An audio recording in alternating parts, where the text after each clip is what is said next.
Yes, twongeye kubahereza ikaze kuri YouTube channel. Ngira ngo mu minsi ishize twumvishe ibihuha byinshi, amakuru menshi agiye atandukanye yagiye avugwa hano mu gihugu cy'u Rwanda. By'umwihariko hari itangazo risohotse tugiye kurebera hamwe, kandi ngira ngo iri tangazo riraza gusubiza ibibazo byose byari bihagaritse imitima abanyarwanda, by'umwihariko abanyarwanda bafite abanyeshuri biga muri za segonderi, muri za pirimeri, mbega muri buri cyiciro cyose cy'amashuri cya hano mu Rwanda, havuyemo abigaga muri kaminuza barihirwa na leta. Iri tangazo rikaba risohowe by'umwihariko na Minisiteri ishinzwe uburezi, by'umwihariko akaba ariyo yarisohoye, aho yagiye ivuga ibibazo byinshi abantu bagiye batangaza ku mbuga nkoranyambaga, bavuga ko amafaranga y'ishuri agiye kongerwa, ariko bo baje bavuga icyaba igitekerezo kuri bino bintu, ndetse akaba ari nacyo kintu mbonye cyiza kano ka mwanya twahita turebera hamwe nk'igisubizo ku bibazo byose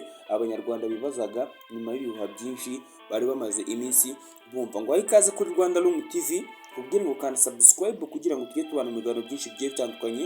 Nanjye tugiye kubana ndi Isaac, akaba nanjye usanzwe bakorera ibyegeranyo bigiye bitandukanye kuri iyi YouTube channel.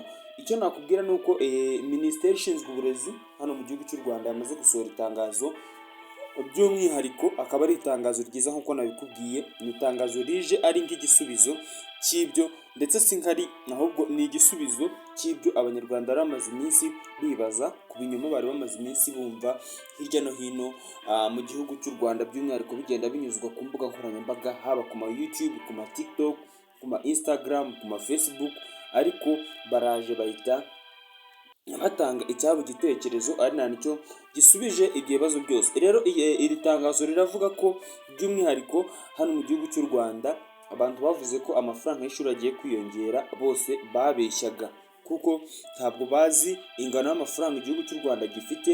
Ikindi kandi nta nubwo bazi ngo igihugu cy'u Rwanda kiri guteganya ibiki.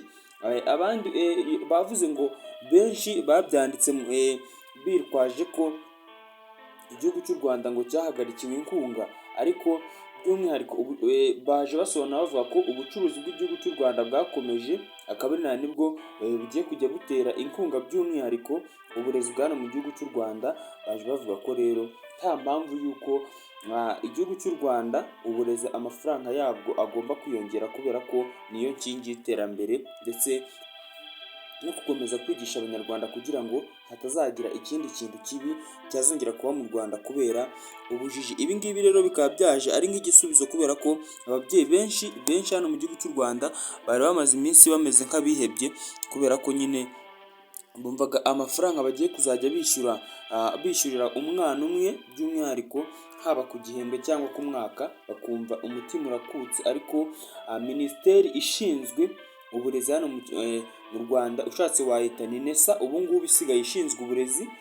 Iyi ngiyi rero yaje ivuga ko abagiye bavuga ko abenegihugu b'u Rwanda bagiye kongererwa amafaranga bazajya bishyura haba ku gihembwe cyangwa ku mwaka. Ibyo ngibyo byari ibihuha, bo nta kintu bari bigeze babitangazaho. Ni ibintu nabo bagiye bitoragurira hanze bitewe n'uko babonaga ibibazo igihugu cy'u Rwanda cyari kiri gucamo mu minsi yashize. Rero bahita bavuga ko inkunga ya leta igomba gukurwamo, umuntu akazajya yishyura ishuri nta kindi kintu na kimwe kirenzeho, cyangwa se nta kindi kintu leta ibafashije. Ni nyuma y'uko bari bari kuvuga ko ngo pirimeri ari igiye kuzajya yishyura amafaranga yishyurwa na segonderi ikishyurwa amafaranga yikubyemo hafi gatatu, kuko pirimeri ubwo bari bari kuvuga ko igiye kuzajya yishyura 19,500, segonderi ikishyura 45,000 yiga itaha.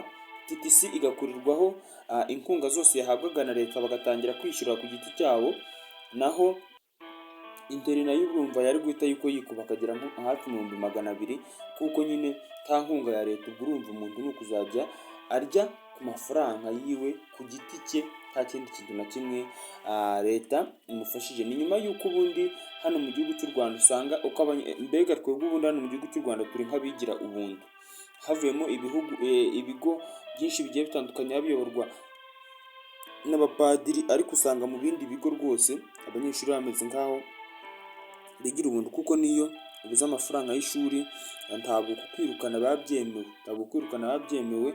Leta iba ifite uburyo izabikurikirana niba hari ba rwiyemezamirimo bazanye ibiryo leta ikazabishyura mu gihe abanyeshuri batishyuye, ariko nyine ugasanga nabwo ibi ngibi ntacyo biba bivuze kuko ubundi mu Rwanda turi nk'abigira ubuntu, usanga bitandukanye no mu bindi bihugu aho nko muri Congo umunyeshuri kugira ngo ajye ku ishuri yitwaza amafaranga, usanga buri kwezi bishyura, ntabwo ari nka bino byacu ngo twishyura ku gihembwe kandi bo barishyura bakiga gutyo bagataha bakarira iwabo, ariko hano mu gihugu cy'u Rwanda ho turi avanse nyine turi imbere ya Congo cyane, kuko niba umunyeshuri ashobora kujya ku ishuri mu gitondo agataha nimugoroba yariye yahaze, yaba uwiga mu wa mbere yaba uwiga mu wa kabiri, bari na butahe saa sita bagataha bariye, urumva ko rero aba ari ibintu bimeze neza cyane. Iri tangazo rero ryaje rivuguruza ibihuha byinshi twari tumaze iminsi twumva hano mu gihugu cy'u Rwanda, bikaba byabaye nk'igisubizo ku banyarwanda kandi tukaba dukomeza gushimira leta y'abanyarwanda ikunda abanyarwanda ndetse inabitaho. Reka ngushimire ko wabonye muri kino kiganiro, nkubwire ngo nyidi Isa cyangwa se unyite Isaac, ni tubana mu biganiro byinshi bigiye bitandukanye, kubwire ngo kanda subscribe cyangwa se gukora subscribe kuri YouTube channel kugira ngo tujye tubana mu bindi biganiro byinshi bigiye bitandukanye bireba abanyarwanda by'umwihariko ndetse binabafitiye inyungu. Reka ngushimire ndetse nanashimira buri wese wakoze subscribe akadufasha kuzuza 360,000 aba subscribers. Reka dukomeze twagure uyu muyoboro.